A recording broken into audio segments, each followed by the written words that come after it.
Nós vamos começar este primeiro dia de evento com a conferência Responsabilidade Social e Trabalho Decente. Convidamos para subir ao palco o coordenador de mesa, o administrador Rogério de Moraes Bon, vice-presidente de Relações Externas do CRARS.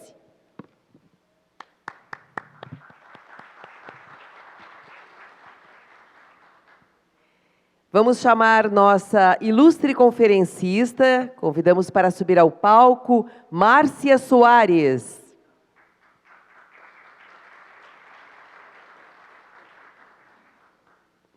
Márcia Soares é oficial da OIT Brasil, advogada, oficial nacional da OIT Brasil, especialista em direitos das crianças e do adolescente, coordenadora nacional do Programa para a Redução do Trabalho Infantil em Comunidades Produtoras de Tabaco. Nós vamos passar, então, a palavra para o coordenador dos trabalhos, o administrador Rogério de Moraes Bon, para conduzir esta conferência. Por gentileza. Muito bom dia a todos. Eu penso que é muito adequado nós iniciarmos as atividades oficiais do nosso Congresso, tratando de um tema tão significativo e ainda que não é, de fato, de conhecimento de todos e de entendimento de todos. Acho que cabe relatar que o sistema CFA-CRAS é o sistema das profissões regulamentadas no Brasil, que possui, de fato, um convênio com a Organização Internacional do Trabalho e com a Organização das Nações Unidas. Em função deste convênio, desde pelo menos 2006, eu sei que antes havia outras iniciativas, mas desde 2006 nós estamos realizando ações conjuntamente com estes organismos.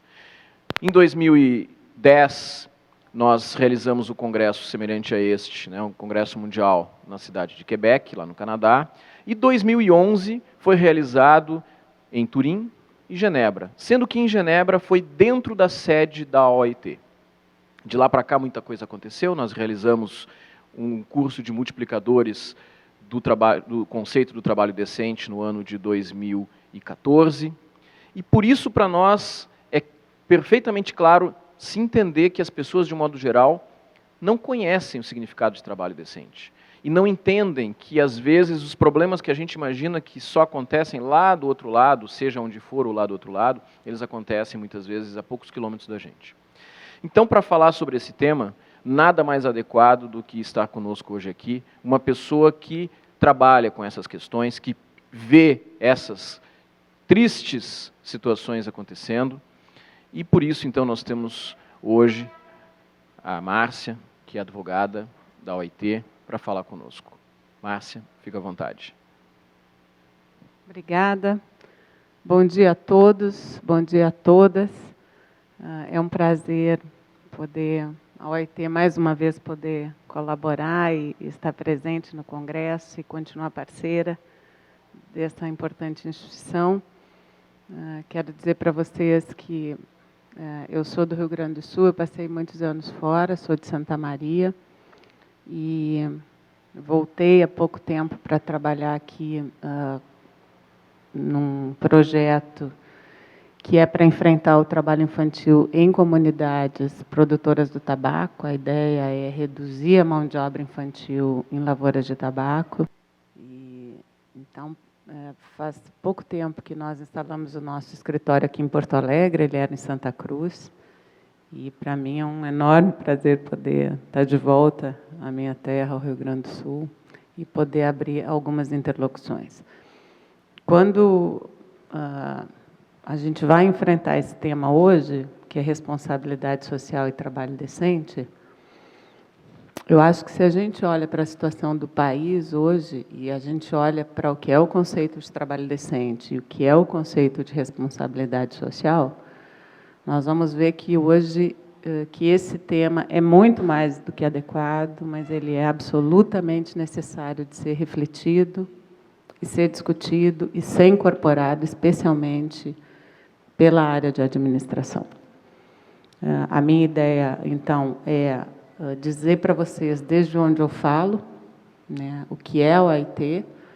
Muitas pessoas não sabem o que é. Eu estava comentando que, quando eu iniciei a trabalhar lá em Santa Cruz, em regiões do interior, eu dizia, eu sou da OIT, as pessoas nas comunidades achavam que era uma nova companhia telefônica. Então, é difícil as pessoas conhecerem a OIT, as pessoas conhecem outras agências das Nações Unidas, as pessoas falam as Nações Unidas e a OIT. Então, eu acho que é importante, vai ser bom a gente conversar um pouquinho. A minha ideia é contar um pouquinho da história da OIT, rapidamente, discutir o tema do trabalho decente, fazer um link com o que é hoje o conceito de responsabilidade social e depois trazer um caso muito concreto, que é o caso das comunidades produtoras do tabaco no Rio Grande do Sul, onde eu mais especificamente atuo. Eu não tenho aquele negócio. Eu também não sei funcionar com isso, mas... Avança e volta. Olha, aqui como eu demonstrei. Tá. Avança. Tá.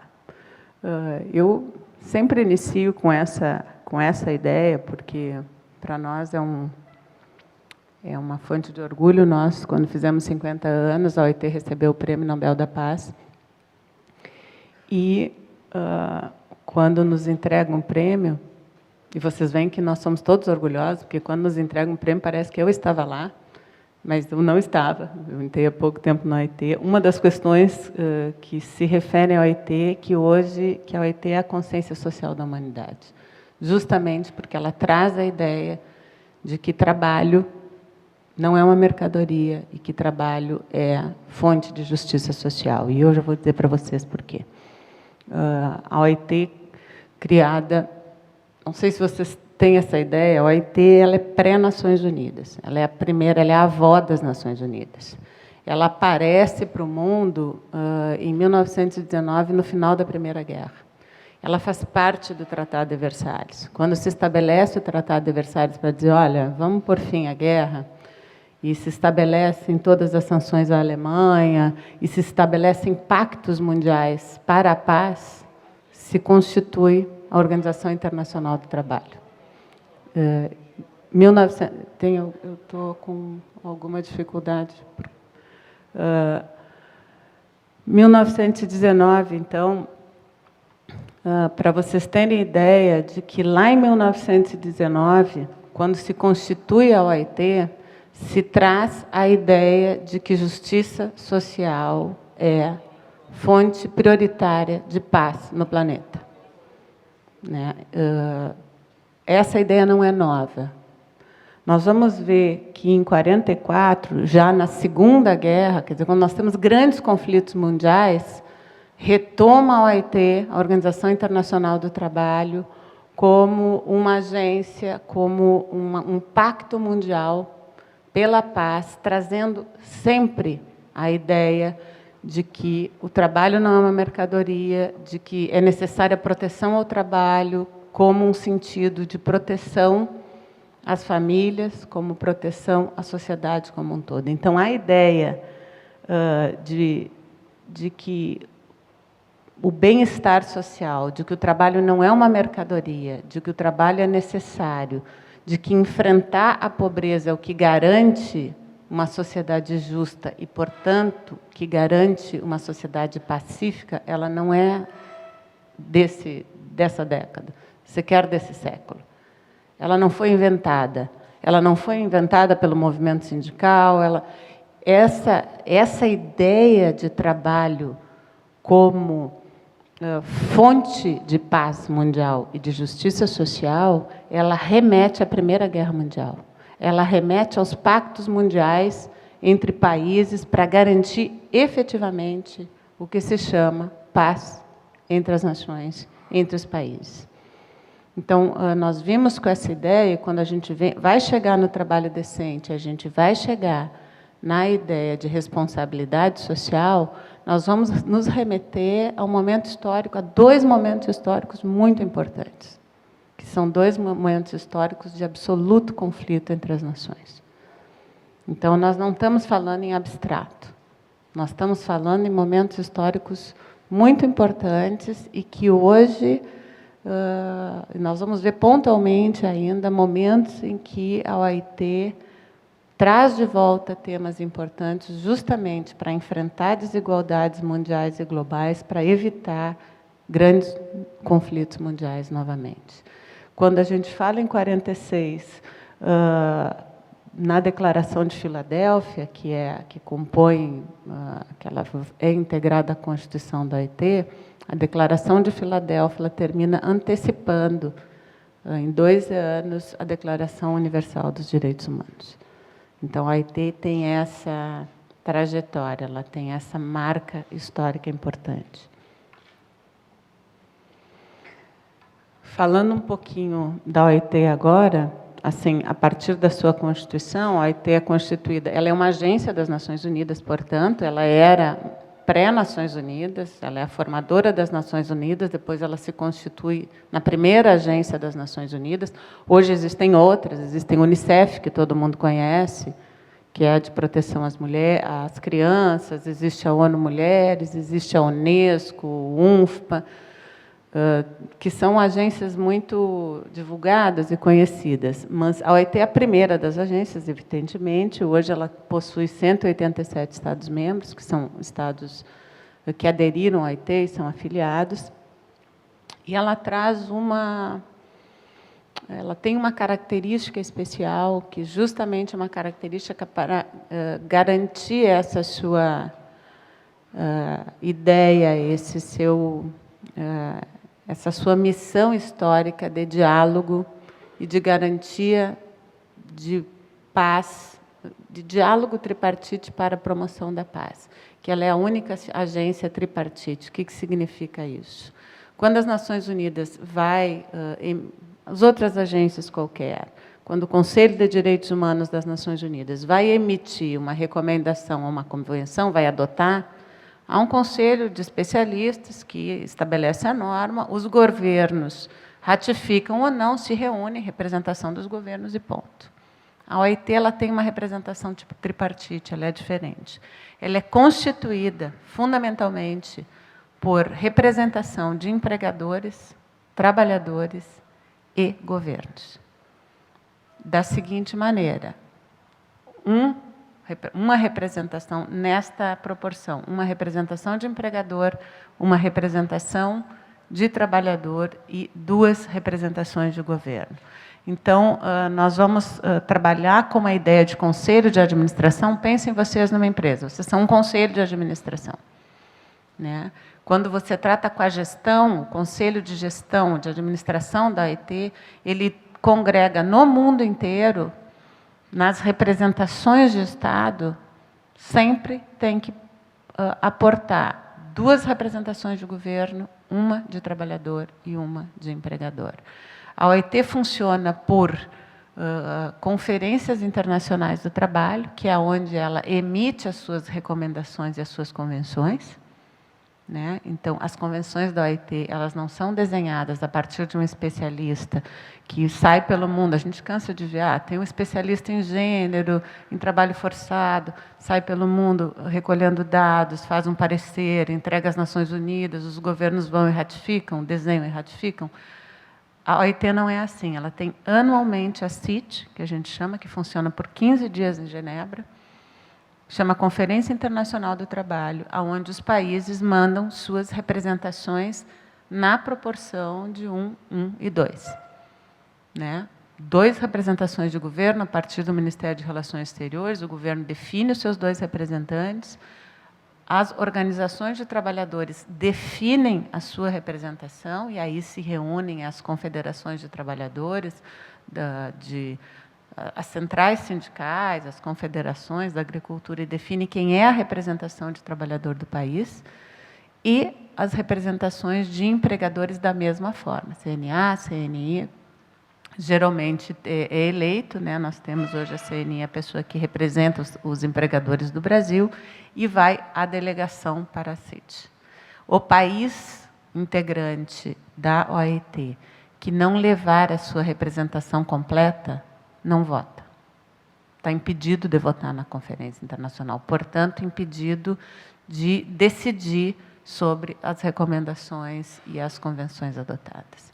Então, este é um modelo distinto das demais agências e que, no nosso entender, garante o que é uma das nossas missões prioritárias, que é promover mundialmente o diálogo social tripartite, discutir e garantir condições justas de trabalho para empresas, para empregadores e para governos, quer dizer, construir pactos possíveis de serem implementados nos países, né, com o objetivo, em última instância, de promover paz a partir das Nações Unidas no âmbito do trabalho. Quer dizer, usar, lá na sua missão histórica, vendo, ancorado no que foi a história do mundo, conseguir garantir, evitar, pelo menos, garantindo paz social, evitar grandes conflitos. Então, essa é a conformação da Organização Internacional do Trabalho. A Organização Internacional do Trabalho, ela funciona, eu estou quanto tempo? Foi 15. Tá. A gente vai poder... Mais 40. Então, a gente vai poder conversar um pouquinho, só para dar esse... Isso aí também não interessa muito, mas para vocês terem essa ideia, né?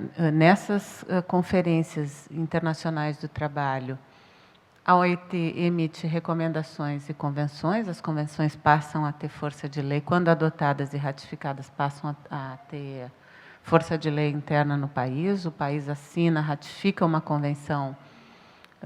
Ele tem um período de 10 anos para denunciar. Ele presta, a OIT, os países prestam relatórios a cada 5 anos.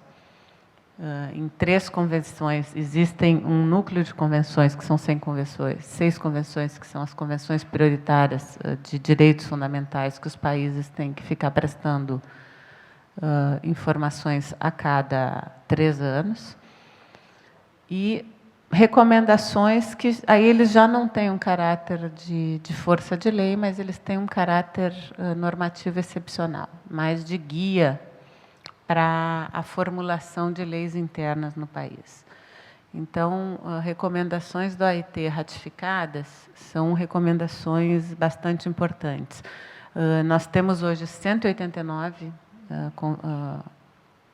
convenções. A Convenção 189, a última convenção, ela é uma convenção conhecida, imagino por nós, que é a Convenção de Regulamentação do Trabalho Doméstico no Mundo, né, que é um tema que foi bastante discutido no país, que é a questão das empregadas domésticas, empregadas e empregados domésticos, que hoje teve já a lei aprovada no Congresso, né. Então, foi a última convenção que foi ratificada. Nós tivemos a última CIT, que saiu agora, mas ainda não temos uma convenção adotada, porque tem um número de países que precisam ratificar a convenção para ela entrar em vigor. Então, até agora, temos 189 convenções e 204 recomendações, né? Todas elas instituídas, emanadas anualmente a partir da Conferência Internacional do Trabalho. É interessante saber, e eu acho que isso é uma coisa que vocês precisam prestar atenção, é que esses relatórios são prestados pelos governos a cada 3 anos, a cada 5 anos, sobre a situação de determinadas convenções e estados da arte de temas no Brasil, mas eles são submetidos aos trabalhadores e são submetidos às organizações de empregadores. Então, eles podem e devem ser contestados, se necessário. Eles não necessariamente saem em consenso para a OIT. Existem os relatórios sombra. Então, se os empregadores não concordam com o teor do relatório do governo brasileiro, eles podem e devem emitir um novo relatório que acompanha o relatório oficial. Então, assim, tem inúmeras questões, inúmeras convenções que obrigam o país e os empregadores a tomar determinadas medidas, e isso às vezes tem a ver diretamente com as funções empresariais e administrativas das empresas, que vão ter impacto direto nas empresas, e que as organizações de empregadores podem e devem construir os seus relatórios sombra. Então, isso talvez seja uma questão importante de vocês se atentarem.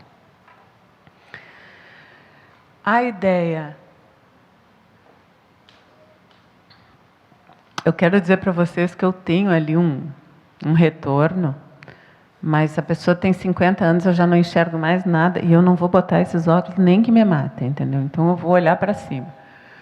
A ideia de trabalho decente, a nossa ideia aqui, trazendo a OIT, é trazer essa confluência entre o que é o trabalho decente e responsabilidade social empresarial.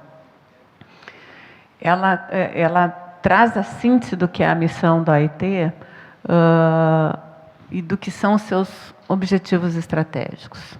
Com base nessa visão histórica que eu trago para vocês, da ideia de que o trabalho não é uma mercadoria, de que o trabalho, de fato, ele produz justiça social e, portanto, ele é propulsor da paz mundial, a OIT afirma alguns objetivos estratégicos, que é a ideia de promoção das normas internacionais do trabalho e garantir que os países adotem e deem efetividade a essas normas internacionais, e daí o pacto entre trabalhadores, empregadores e governos. A ideia da extensão dos direitos sociais, e extensão, pense-se que é a extensão para um maior número de trabalhadores, mas também para tipos distintos de trabalhadores, estender para as mulheres, estender garantindo a não discriminação para setores mais excluídos, né, e que necessitam, às vezes, de proteção especial, como pessoas com deficiência. Então, você tem que estender benefícios sociais distintos para pessoas com discapacidades ou com necessidades especiais. Promoção do diálogo social tripartite, que esta é a grande sustentação da OIT, que é sempre promover o diálogo social tripartite, e geração de mais e melhores empregos. Estes princípios eles vão terminar em 99, construindo essa ideia do conceito de trabalho decente.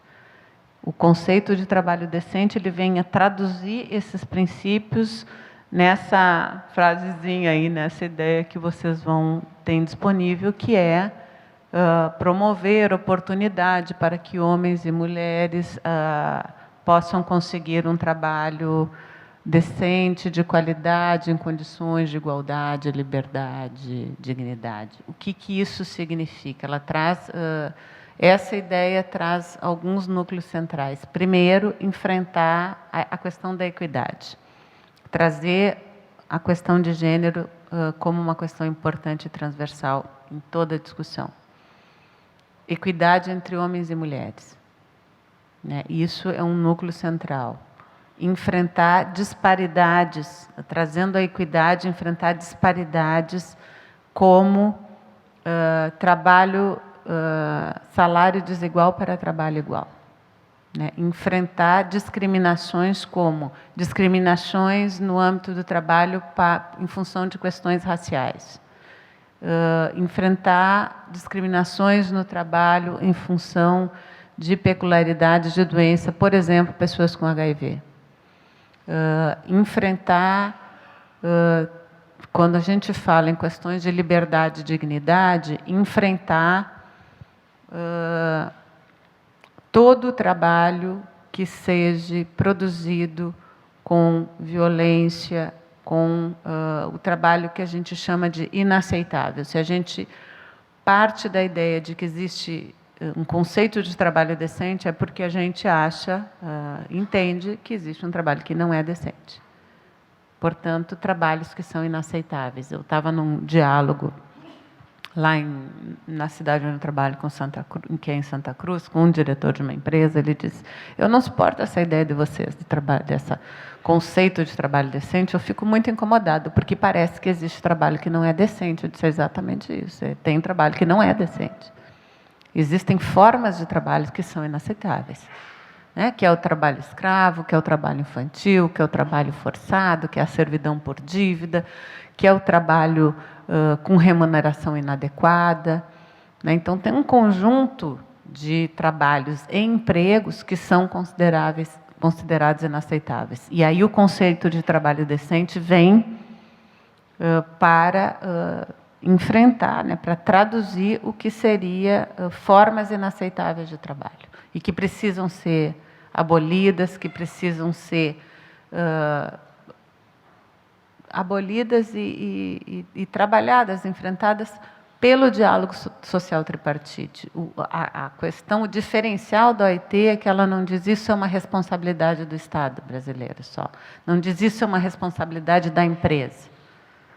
A OIT diz isso é uma responsabilidade de diálogo que precisa ser construída entre as possibilidades dos trabalhadores, entre as possibilidades dos empregadores e entre as responsabilidades do Estado. E vocês precisam entender que este tipo de conceito, ele está posto para o mundo todo. Então, se nós temos aqui algumas formas de discriminação, vocês imaginam que no Afeganistão existe um nível de discriminação e de trabalho forçado e de trabalho sem liberdade indigno, talvez maior do que aqui, né? Nós vamos ver países onde existe lei autorizando o trabalho forçado, o trabalho escravo, ainda contemporaneamente. Então, é importante, o conceito de trabalho decente ele não se aplica ao Brasil, ele se aplica ao mundo todo, né? E ele é um trabalho, um conceito amplo, mas ele é um conceito incisivo e que todos os 189 países que integram a OIT se comprometem a traduzir este conceito em ações internas de diálogo e de saídas estratégicas para o enfrentamento dessas questões. Eu estou sendo clara, assim, tá mais ou menos. Bom. Aí nós vamos começar a entrar num outro momento do nosso diálogo, que é a ideia de responsabilidade social empresarial. E como eu vinha dizendo no início, é um conceito, se vocês forem olhar o conceito de responsabilidade social empresarial, ele é absolutamente pertinente para o momento que nós estamos vivendo, né? Ele traz alguns núcleos centrais, este conceito, que precisam ser refletidos, precisam ser incorporados às empresas, que dizem respeito, muitos deles, diretamente à governança e à administração, e que tem a ver com a forma com que nós vamos encaminhar o país para os próximos momentos. Nós estamos num país com uma enorme crise, nós sabemos disso, né? Nós estamos vendo, isso é palpável. Não vai aqui, de parte da OIT, nenhum julgamento de valor, porque não nos compete, acerca das ações governamentais ou não governamentais, não nos compete um juízo de valor enquanto agência das Nações Unidas, mas, evidentemente, nós temos observadores nacionais e internacionais e é possível claramente perceber no país uma crise institucional, uma crise econômica, uma crise, dificuldades, podemos dizer assim, dificuldades políticas e de diálogo pelos quais passam o país nesse momento, inclusive envolvendo uma dificuldade de diálogo entre poderes no país, com uma crise econômica, política e ética, podemos dizer, e nós vamos trabalhar com um conceito de responsabilidade empresarial lá de 98, né, que sai da Holanda, que traz como responsabilidade social corporativa, em primeiro lugar, um comprometimento permanente dos empresários. Isso significa que ele não é sazonal, ele não é pontual, ele não diz respeito a um momento específico. A minha empresa hoje, por isto, porque está sendo denunciada, ou porque este momento, ou porque, entendeu?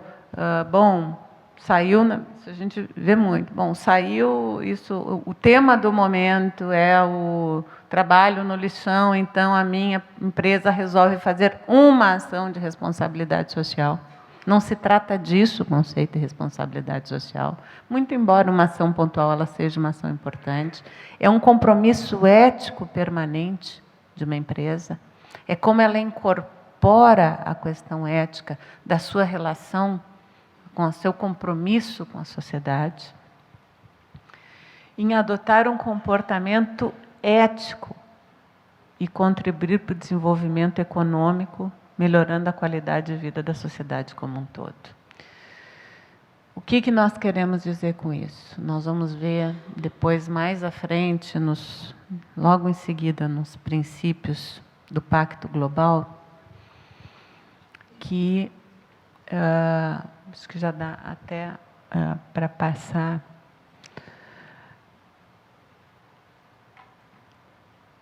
Que nós vamos ver nesse conceito que nós temos que adquirir, que a empresa ela precisa adquirir uma dimensão ética de transparência, né? A empresa precisa adquirir para enfrentar, se a gente se ancora na ideia de trabalho decente e nesse vínculo entre trabalho decente e responsabilidade social, nós precisamos entender que saída para a crise é uma saída também de proteção ao trabalho e ao trabalhador. Ela não pode ser uma saída só do ponto de vista individual. Se a gente vai trabalhar com a ideia de trabalho decente e com a ideia de responsabilidade social, nós temos que perceber que o conceito de responsabilidade social, que foi estabelecido pelo Conselho Empresarial, ele estabelece que o desenvolvimento econômico, ele se presta a promover qualidade de vida para a comunidade, para o trabalhador e para a sociedade como um todo. Então, se você vai trabalhar com a ideia de responsabilidade social em uma sociedade em crise, você tem que trabalhar com a ideia de proteção ao trabalho, proteção ao trabalhador, proteção à família. Então, qualquer alternativa, qualquer saída que hoje vá se estabelecer para situações de crise, que sejam dialogadas entre trabalhadores e empregadores e ainda governos, elas têm que apontar no sentido de proteção ao trabalho, proteção ao trabalhador e, enfim, proteção a garantias sociais da família e da sociedade. Esse conceito foi pactuado entre as empresas. Isso não foi um conceito inventado. Quer dizer, o conceito de responsabilidade social, ele vem a partir de um diálogo do próprio setor empresarial. Então, isso diz muito para onde vai o país nesse momento e a responsabilidade que as empresas têm. E fala numa dimensão ética importante, que ela é para fora e para dentro das empresas.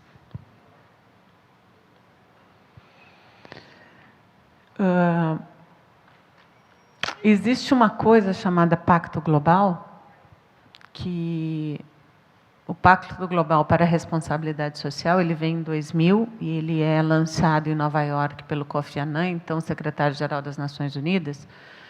O Pacto Global ele vem buscando construir é uma iniciativa lançada para os empresários, para a sociedade, no sentido de construir um mercado global mais inclusivo. E ele traz a ideia de responsabilidade social lançada para todos, para as Nações Unidas. Então, ele lança uma década de ideia de responsabilidade social pensando na globalização, pensando em formar uma globalização mais inclusiva. E ele avança em 4 áreas, estabelece 4 princípios, que é direitos humanos, proteção ao trabalho, proteção ambiental e combate à corrupção. Então, hoje nós temos no mundo, mais de 11 mil empresas que aderiram a esse Pacto Global, com base nesses quatro eixos, que hoje para o Brasil, eu retomo, são eixos absolutamente importantes, que eles trabalham com proteção ambiental, direito do trabalho e combate à corrupção. Então, existem hoje 50 e tantas empresas que aderiram a esse pacto, né, que é chamado Pacto Global, e se comprometem com alguns princípios gerais, né? Primeiro, em princípios gerais de direitos humanos, que essas empresas se comprometem a não violar princípios gerais de direitos humanos e, enfim, proteger direitos humanos, não violar aqueles princípios gerais que estão expostos na Declaração de Direitos Humanos. As normas fundamentais da OIT, se comprometem com as normas fundamentais da OIT, de direito à organização, de eliminação das formas de trabalho forçado, trabalho infantil, discriminação no emprego, isso tudo que a gente vem falando. E, mais do que isso, a questão do meio ambiente, trabalhar com um entorno sustentável, no meio ambiente com um entorno sustentável, e combater a corrupção. Então, hoje, se você vai discutir ou querer incorporar a ideia de responsabilidade social empresarial, você precisa necessariamente incorporar na sua empresa a ideia de compromisso ético, a ideia de um meio ambiente sustentável, do ponto de vista social, do ponto de vista econômico também, né, e do ponto de vista do meio ambiente, e mais do que isso, um compromisso com o combate à corrupção. Isso é o que diz um pacto mundial pela responsabilidade social. Enfrentar a corrupção desde o ponto de vista da propina, em qualquer nível que ela esteja, hoje faz parte da ideia, ela é intrínseca à ideia, à responsabilidade social. Então, aí é que nós começamos, nós sinalizamos a ideia de que ele é um compromisso ético e permanente. Não se trata de fazer uma ação pontual ali. A minha empresa, isso se discutiu muito no país, a minha empresa tem uma ação importante de responsabilidade social, de proteção das mulheres ali, e a sua cadeia produtiva utiliza lá no fim mão de obra de trabalho forçado. E a sua empresa termina que não observa com a absoluta transparência nos seus mecanismos internos de controle, de administração, de gestão, de governança. Então, isso tem muito a ver com o que seja a administração, com a administração da empresa e com o aspecto de governança.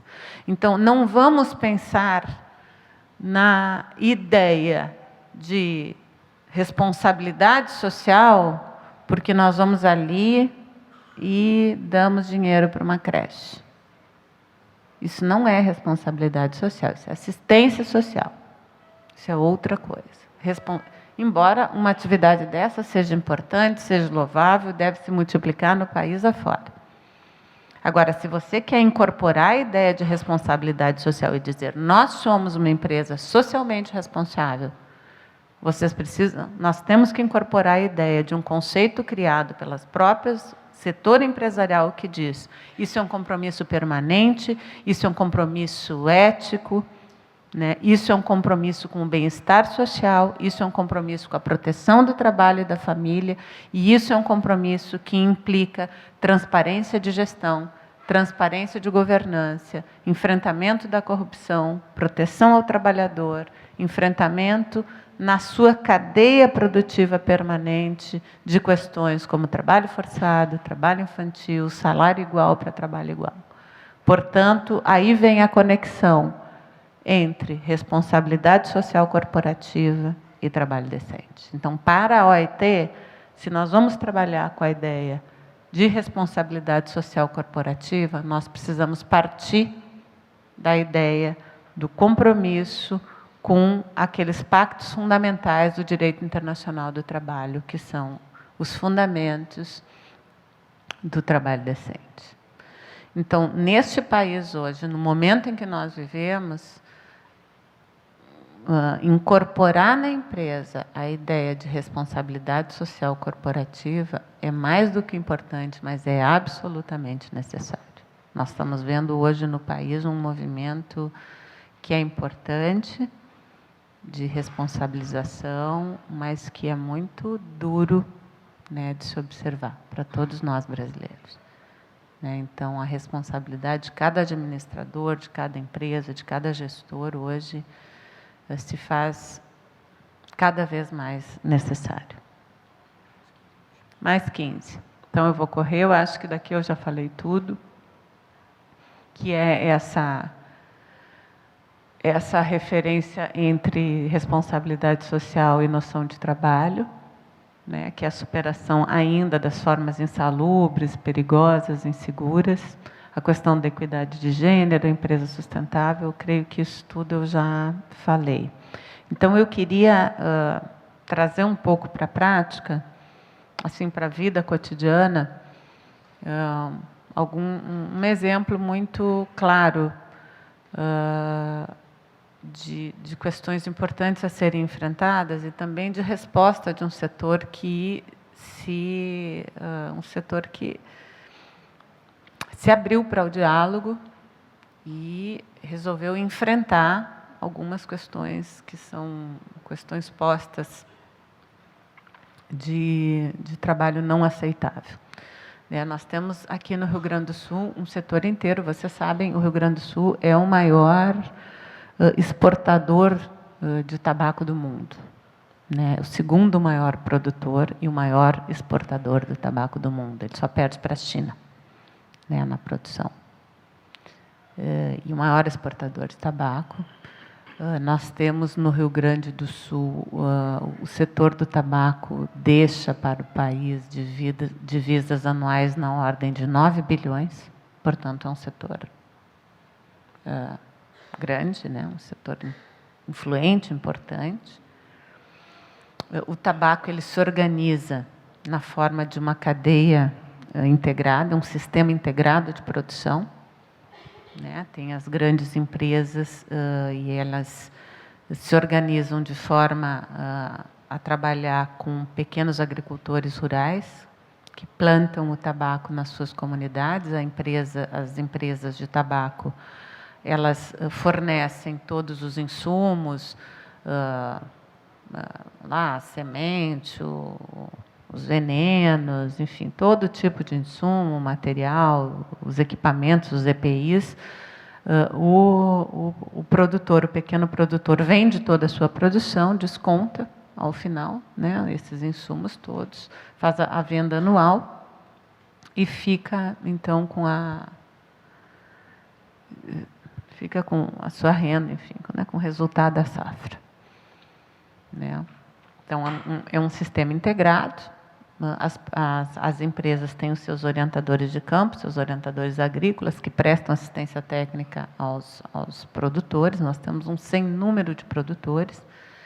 E essa cadeia integrada, em se tratando de agricultura familiar, e também de pessoas que são chamados diaristas, que ajudam em épocas de colheita nas pequenas propriedades rurais, que são de 4 a 10 hectares, elas vêm já há muitos anos utilizando, existe além de uma cultura, um fator econômico importante de utilização de mão de obra infantil nas famílias. Nós temos hoje, já depois de 10 anos aqui nessa região tabacaleira, mais de 14 mil crianças trabalhando no tabaco. Essas crianças, se elas começavam o trabalho aos 5 anos, ia dos 5 aos 17, até os 9 hoje as faixas de crianças trabalhando no tabaco vai dos 9 aos 18 anos, mas isso é uma realidade hoje local, importante. Nós temos uma média de 42 mil mulheres trabalhadoras rurais no estado do Rio Grande do Sul, que, em função do seu trabalho na lavoura, no trabalho na propriedade e no trabalho em casa, elas chegam a ter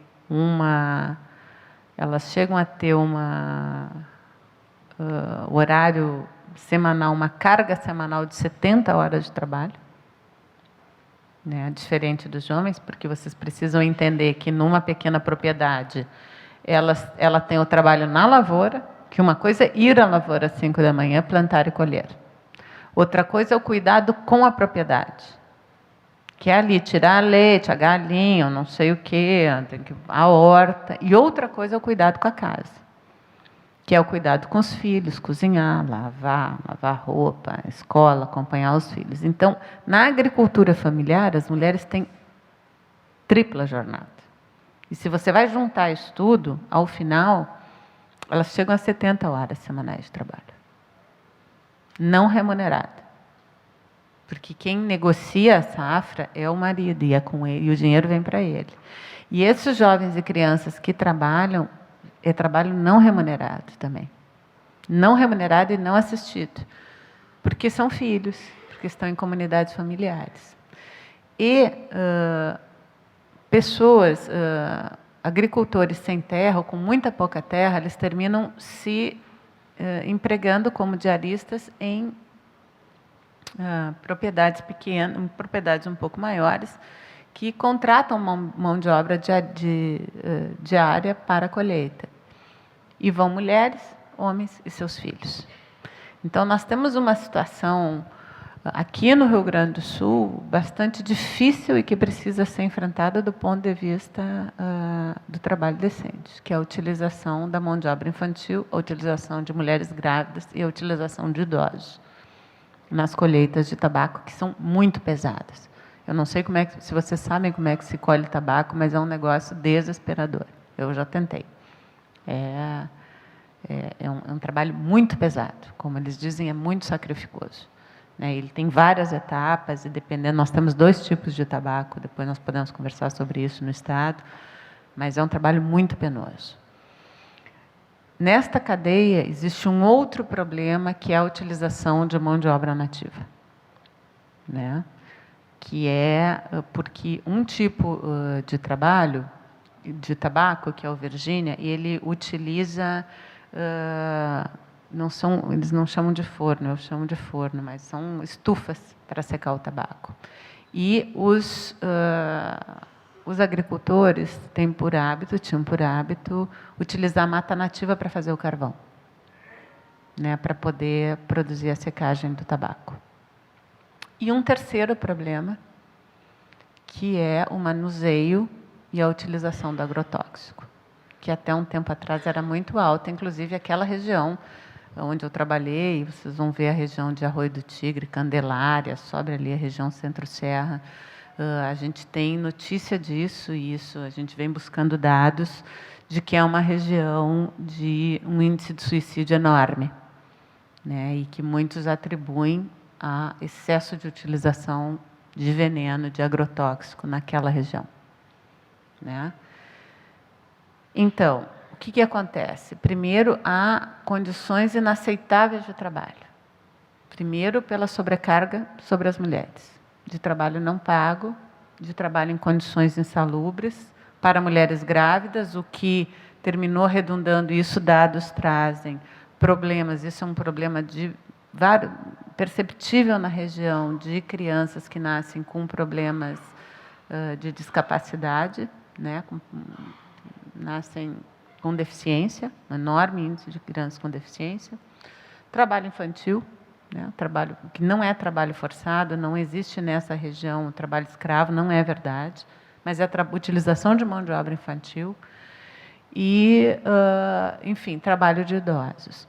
Ocorre que o setor, há uns 10 anos atrás, a partir de um termo de compromisso com o Ministério Público do Trabalho e através de um trabalho junto com a OIT, do diálogo com produtores, que se chama a FUBRA, que é uma associação dos produtores, que chama a FUBRA, o Sinditabaco, o Ministério Público do Trabalho, a OIT e ainda o Sindicato de Trabalhadores Rurais, quer dizer, quando você promove esse diálogo social e tem, evidentemente, uma instância como o Ministério Público do Trabalho e se firma um pacto, nos últimos 10 anos foi o setor que mais reduziu a incidência de trabalho infantil no país, em setor organizado. Então, o trabalho infantil do 0 a 9 anos, ele praticamente erradicou, porque começava aos 5. Então, até os 9, ele praticamente erradicou. Ele está concentrado hoje dos 15 para cima. O tabaco hoje é independente, veja bem, eu estou falando de um setor, de um diálogo, independente do que signifique o produto, né? Que é um produto que enfim, é o tabaco. Há pessoas que defendem, que não defendem, não estou entrando nesse mérito. Eu estou falando de como uma cadeia produtiva, como um setor pode se organizar, construir um processo de diálogo e incidir diretamente com a ideia de responsabilidade social e promoção de trabalho decente, incidir em números importantes. Então, hoje, o trabalho infantil nesta cadeia, ele terminou diminuindo nos últimos 10 anos em mais de 50%. Então, isso são dados do IBGE. Então, é uma cadeia que tomou para si, evidentemente, junto com o Ministério Público do Trabalho, tomou para si a responsabilidade de enfrentar o trabalho não inaceitável de crianças, de mulheres e de idosos. Quer dizer, isso tudo reduziu, os dados demonstram isso. Hoje é uma das cadeias que utiliza menos agrotóxicos, conseguiu construir estratégias de utilização, de não utilização de agrotóxico. E aí, porque hoje não põe direto lá no plantio, põe quando vai fazer o repique do fumo, em bandejas, para depois... Bom, enfim, o setor teve que ir se adequando e construindo estratégias tecnológicas para utilizar menos o agrotóxico, né? Quer dizer, há uma redução da utilização do agrotóxico. E há toda uma conscientização em função da utilização da mata nativa. Essa situação é perfeita? Não, não é. Falta muito a ser feito. Temos muito a ser feito, especialmente no que diz respeito à mão de obra infantil. 14 mil crianças é inaceitável, muito embora tenha reduzido. Quer dizer, 14 mil crianças de 9 a 17, 18 anos trabalhando é muito. Continua sendo inaceitável. Mas temos um processo de evolução num determinado setor, que pode ser percebido e que ele só pôde chegar a tal ponto porque houve uma mesa de diálogo, né, onde essas questões foram postas, onde evidentemente havia uma instância chamada Ministério Público, mas que veio para a concertação, porque o Ministério Público no Rio Grande do Sul poderia ter vindo só para a fiscalização e para, enfim, para fiscalizar e punir. Nós temos um dado de um outro estado onde isso aconteceu e que não reduziu o trabalho. Quer dizer, houve um movimento de concertação e diálogo que terminou, sim, resultando em uma alteração significativa do quadro de trabalho indecente, né, de trabalho não aceitável.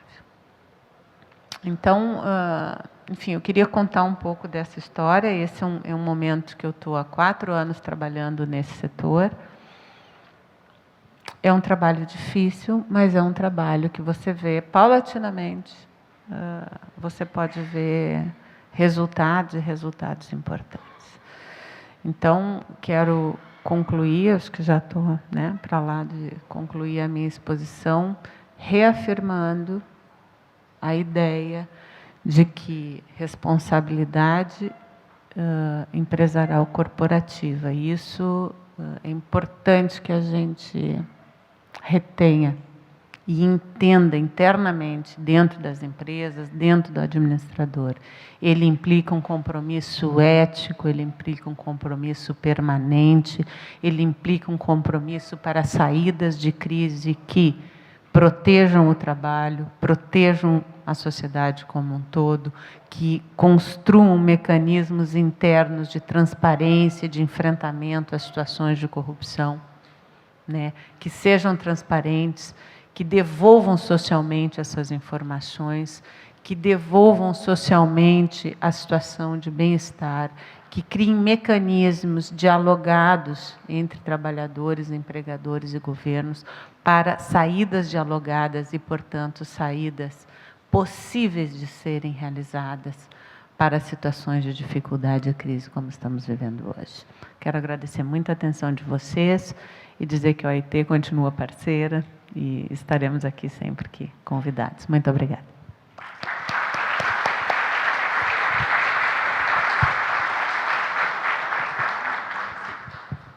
Muito importante a exposição da doutora Márcia, porque nos parece muito claro que quanto mais se fala a respeito do tema de trabalho decente, de responsabilidade social, melhor. Isso é algo que, apesar da gente ver na mídia, da gente ver algumas situações acontecendo pelo país e pelo mundo, sempre parece algo distante. As pessoas têm a sensação, isso deve acontecer lá no interior de não sei aonde. Só que o interior de não sei aonde que a gente está falando é aqui a 80, 90, 100 quilômetros, aqui do lado. Santa Cruz do Sul, que é uma cidade que, em tese, tem um elevadíssimo padrão de vida, um IDH super elevado, e apesar disso a gente vê esse tipo de situação. Mas a discussão do trabalho decente, ela não para, ela evolui e, sem dúvida, ela envolve outras questões, doutora Márcia, que também é o acolhimento da diversidade.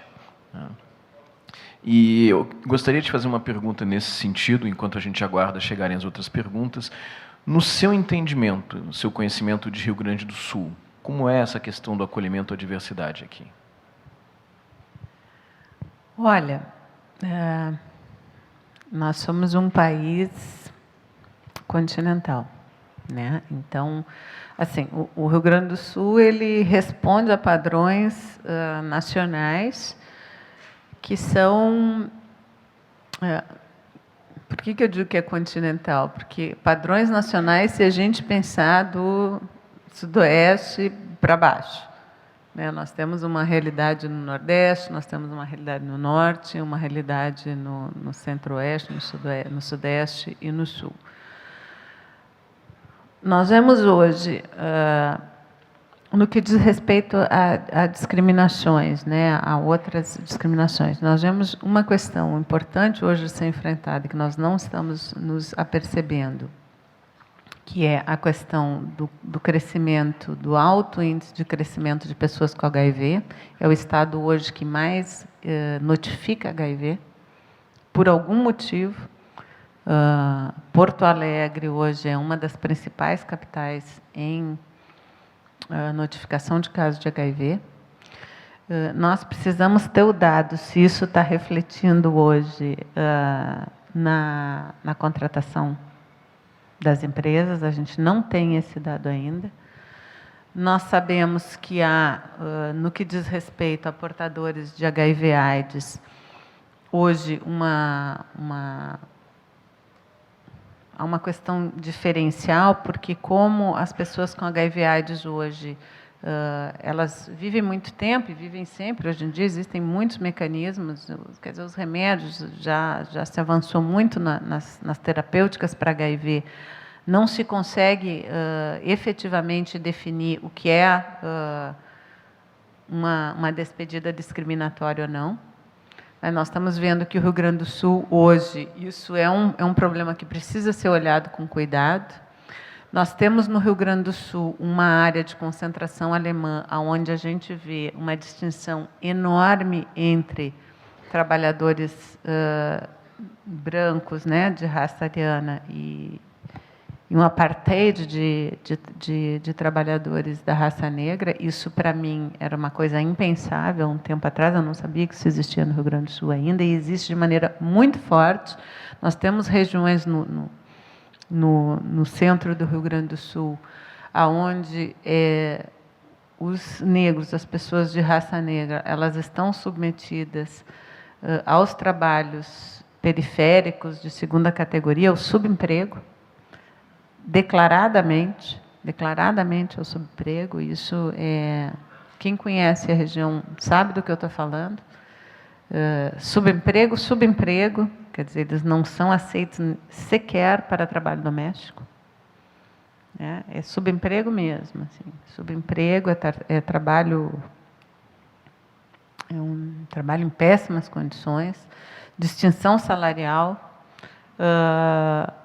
discriminação dentro das casas, discriminação de acesso, discriminação de permanência no trabalho e na forma de trabalho.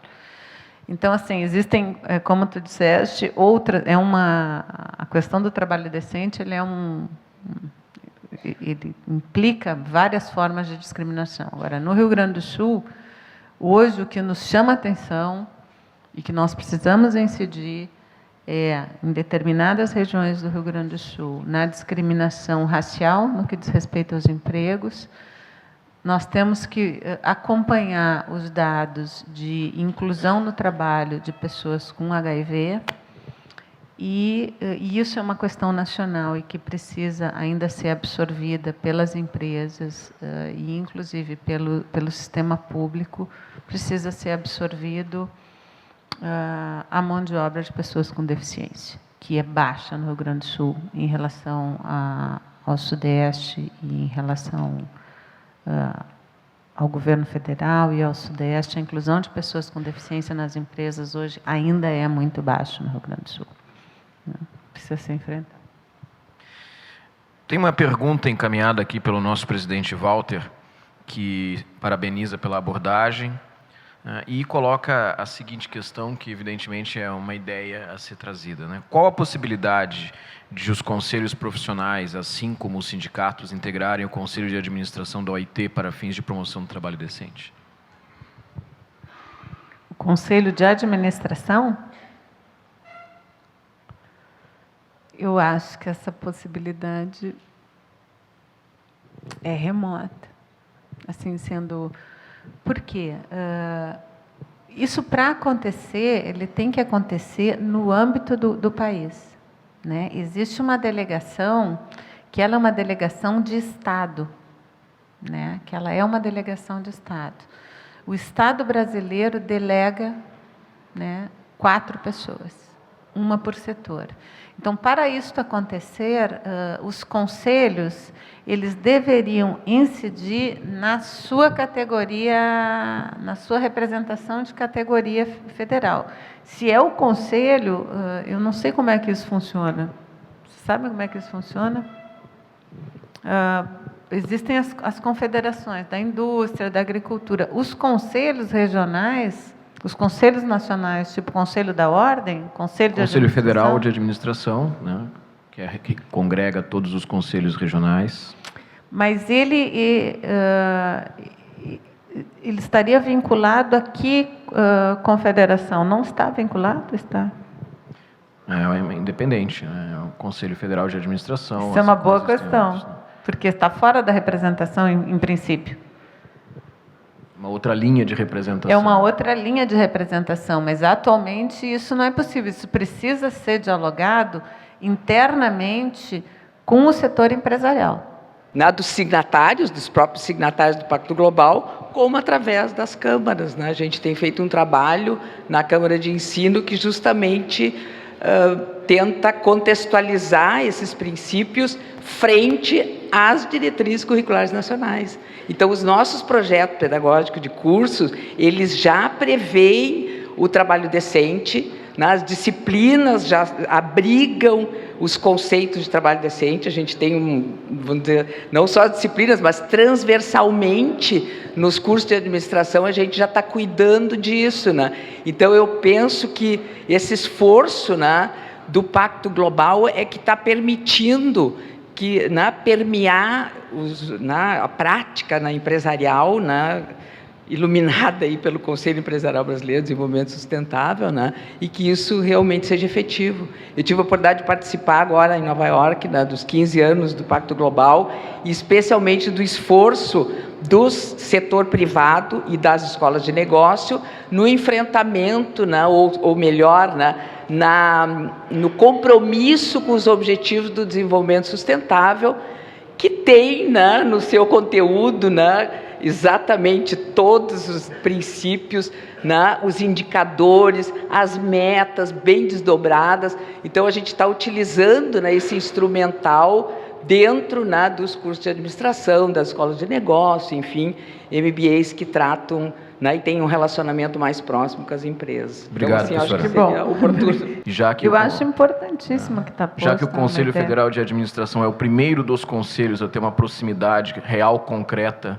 de construção Acho que efetiva com a OIT e com a ONU, por que não pensar numa visão de futuro que isso venha a acontecer? Eu acho isso importante. Eu acho que é importante abrir esse diálogo nacional e acho que tem que abrir com o empresariado, que é quem com o empresariado e com todos nós, né? Eu acho que isso é uma coisa que a gente pode dentro do país propor um diálogo a nível de OIT, chamar, sentar para discutir, fazer um diálogo tripartite sobre esta possibilidade de representação no país, mas temos que chamar as representações de empresários também para ver como que os conselhos podem se reunir nesse processo.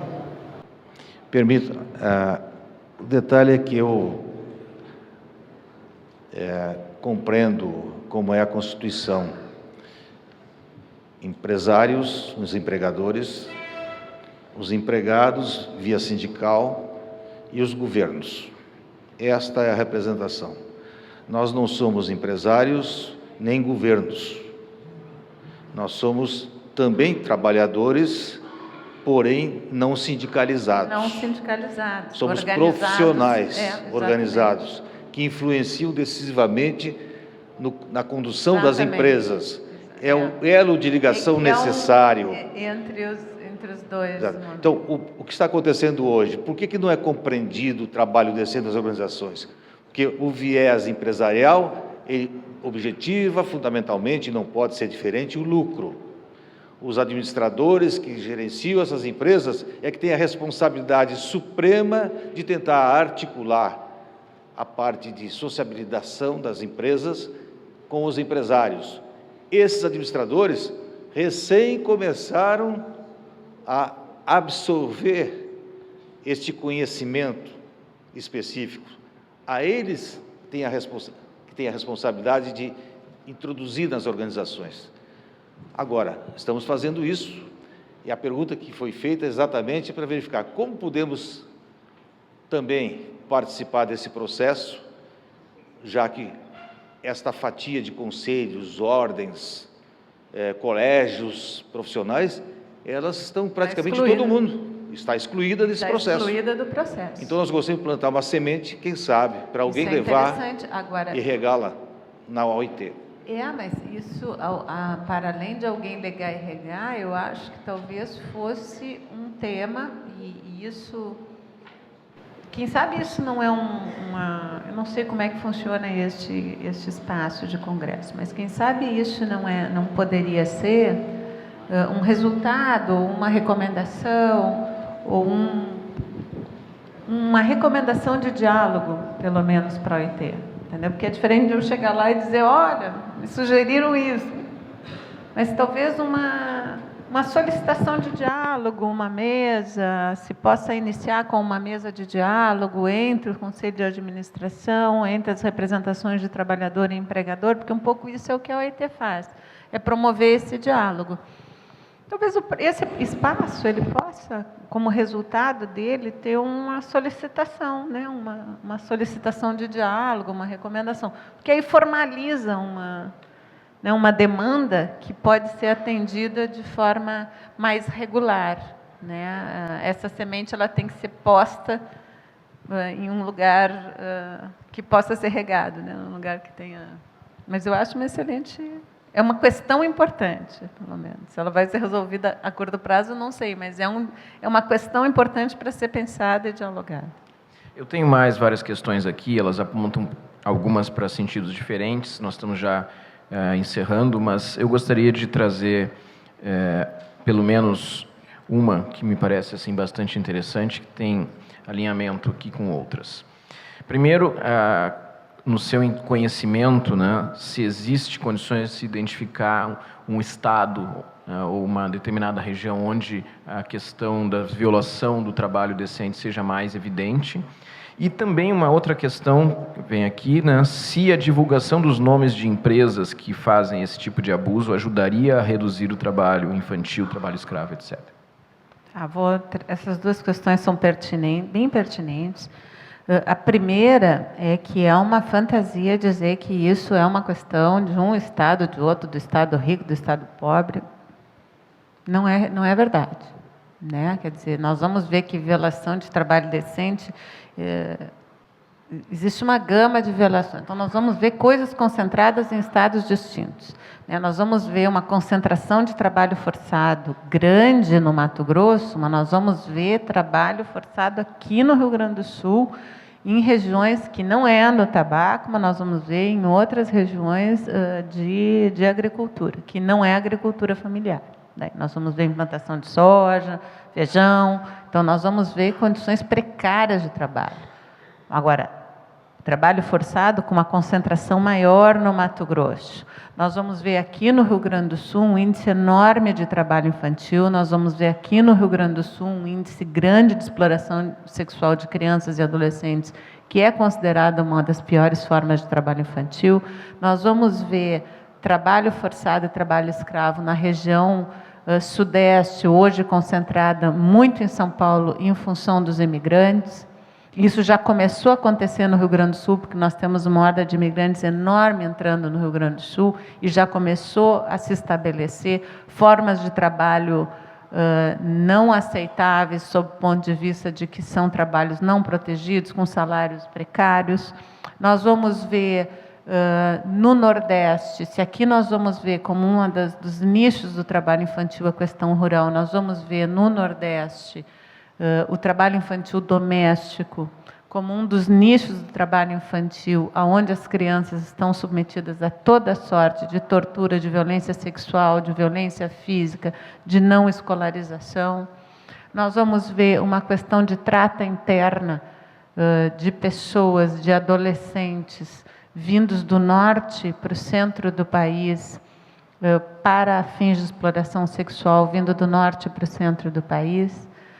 Nós vamos ver trabalho forçado no norte do país, já em outras áreas, trabalho análogo ao de escravo no norte do país, já mais vinculado enfim, a uma economia própria no norte do país. Nós vamos ver um semiárido com condições péssimas de trabalho, também com envolvimento de trabalho forçado. Então, não é verdade que tenha uma... Nós vamos ver a situação das carvoarias, que não é no Rio Grande do Sul. Então, nós vamos ver uma situação, uma gama de situações de trabalho não aceitável, inaceitável no país por diversas formas. Nós vamos ver no norte, por exemplo, e em parte do nordeste, que pessoas com deficiência, elas são tratadas, elas não só não são incluídas no trabalho, como elas são excluídas formalmente. Não se aceita pessoas com deficiência. Né? Não se aceita, no norte não se aceita. E sai escrito, menos com deficiência, ponto. Isso está normatizado. Isso sai ali. Seleciona-se pessoa, não pode ter deficiência. Isso tem muito no norte. Então, você vai ver, de acordo com características regionais, violações de direitos e trabalhos inaceitáveis das mais diversas formas. A questão da lista, ela é importante, sim, ela é bastante importante, ela traz um impacto grande. Até um ano passado, acho que esse ano ainda, no início desse ano, havia a lista das empresas que na sua cadeia aceitavam, tinham ou não observavam a questão do trabalho forçado, né? E foi proibida a divulgação da lista, vocês sabem, né? Pelo Supremo. Isso está em discussão de novo, mas sim, isso faz diferença. Uma empresa, tem várias empresas que não sabiam, inclusive, da existência de trabalho forçado na sua cadeia e começaram a investir na superação disso em função da lista. Então, acho que sim, acho que tem um impacto importante. Doutora Márcia, a gente poderia continuar a manhã inteira falando sobre esse tema, que, sem dúvida, é extremamente importante, e nesse marco dos 50 anos da administração no Brasil, parece que pode ser um grande espaço de discussão a ser continuado dentro do Conselho Federal, para que, quem sabe, não daqui a 50 anos, a gente possa ter assento ao Conselho de Administração do OIT e participar de forma mais ativa nessas questões. Em nome da organização, gostaria de lhe passar uma pequena lembrança e o nosso certificado, agradecendo muito a sua participação. Obrigada a você.